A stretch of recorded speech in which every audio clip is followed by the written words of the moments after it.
Brief IA, capsule numéro 22, GPT-4, Claude, Gemini, Mistral. Vous entendez ces noms partout. Mais qu'est-ce qu'un grand modèle de langage vraiment? Et pourquoi est-ce que ça change tout pour votre entreprise? Voici l'explication la plus claire que vous allez trouver. En 5 minutes, un grand modèle de langage, c'est quoi exactement? Imaginez une bibliothèque. Pas une petite bibliothèque de quartier, la plus grande bibliothèque du monde. Des milliards de livres, d'articles, de sites internet, de discussions, de rapports scientifiques, de codes informatiques. Tout ce que l'humanité a écrit depuis des siècles, numérisé et accessible. Maintenant, imaginez qu'un étudiant extraordinairement doué ait lu l'intégralité de cette bibliothèque. Pas juste parcouru, vraiment lu, compris, mémorisé les relations entre les concepts, les structures du langage, les faits sur le monde, les façons de raisonner. Cet étudiant, c'est un grand modèle de langage. Il a appris à partir de tout ce texte. Et maintenant, il peut répondre à vos questions, rédiger vos documents, analyser vos données, écrire du code, traduire des textes, avec une compétence qui rivalise souvent avec celle d'un expert humain, ce qui différencie les grands modèles entre eux. Tous les grands modèles de langage ne se valent pas, et choisir le bon modèle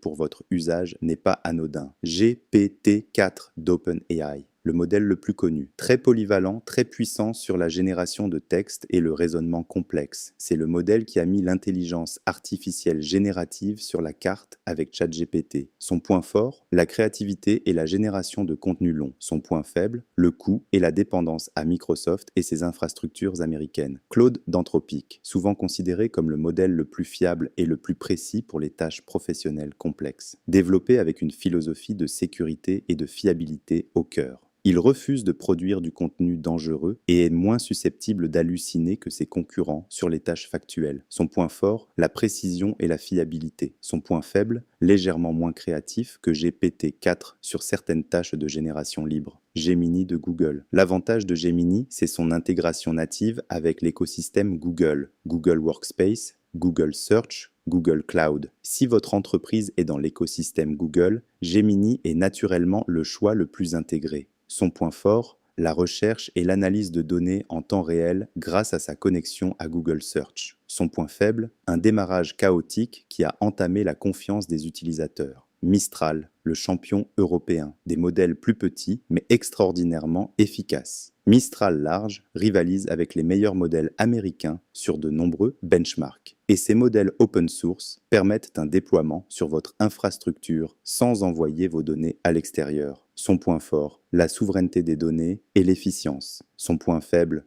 une communauté et un écosystème encore moins mature que ses concurrents américains. Comment choisir le bon modèle pour votre usage ? La question n'est pas quel est le meilleur modèle. La question c'est quel modèle pour quel usage dans votre organisation. Pour la génération de contenus créatifs, articles, présentations, pitchs commerciaux, GPT-4 ou Claude. Pour les tâches professionnelles sensibles qui demandent précision et fiabilité, analyse juridique, rapport financier, synthèse médicale, Claude. Pour la recherche et la veille en temps réel, Gemini. Pour les données sensibles qui ne peuvent pas quitter votre infrastructure, Mistral en déploiement local. Pour la majorité des usages quotidiens de vos équipes, n'importe lequel de ces modèles fera l'affaire. La différence de performance sur les tâches simples est marginale. Ce que vous devez retenir, les grands modèles de langage ne sont pas interchangeables. Choisir le bon modèle pour le bon usage, c'est la décision la plus importante que votre direction des systèmes d'information va prendre en matière d'intelligence artificielle cette année. Et cette décision ne devrait pas être uniquement technique. Elle devrait prendre en compte la souveraineté de vos données, votre exposition réglementaire, vos obligations contractuelles avec vos clients et votre stratégie géopolitique en matière de fournisseurs technologiques. Vous écoutez Brief IA. Retrouvez toutes nos capsules sur vos plateformes d'écoute habituelles. Prochaine capsule, qu'est-ce qu'une hallucination en intelligence artificielle et pourquoi c'est votre risque numéro 1?